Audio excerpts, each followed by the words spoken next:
Te pōtitanga whānui, te ara matua ki tā tātou manapori, te ara e whakatau ai tātou, māwai hoki tātou e whakakanohi ki roto i te kāwanatanga.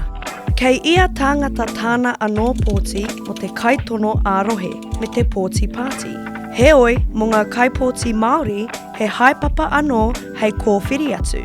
Ko te rārangi pōti Māori tēnei, i mua rawa i te tuku pōti me rehita ki te rārangi pōti whānui, ki te rārangi pōti Māori rānei. Ka wātea noa tēnei kōwhiringa i ia 5 tau.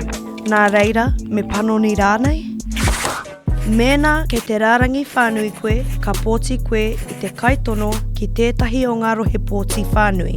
Ā, mēnā kei te rārangi pōti Māori koe, ka pōti ke i te kaitono ki tētahi o ngā rohe pōti Māori.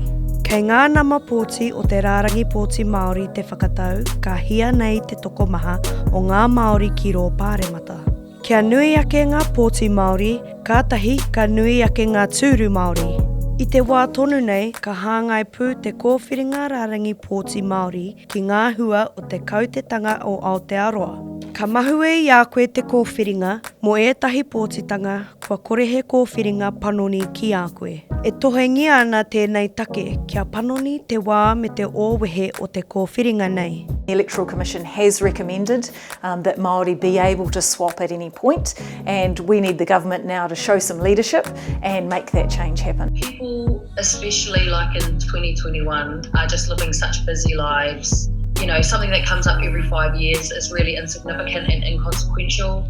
I think it restricts Māori ability to have impact in these elections. I think that's the real big problem because it falls out of step of the general electoral cycle. Due to the Māori electoral option occurring every 5 to 6 years, across 2 election cycles, thousands of Māori are locked out of an ability to exercise their right to move to the Māori role. It really strips Māori of that tino rangatiratanga that I think is kind of the concept of having specific Māori representation in Parliament. I tēnei wā, e wānanga tonu ana tēnei take ki te kāwanatanga. I do want to find a better way, and that is why we're consulting on this issue right now.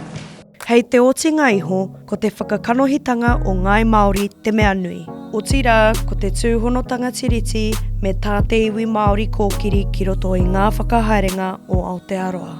With, 200 years post Te Tiriti coming up in 19 years, is this the constitutional arrangement that we want in order to fulfil the aspirations of all of our tupuna who signed Te Tiriti, or is there something more and do we deserve more?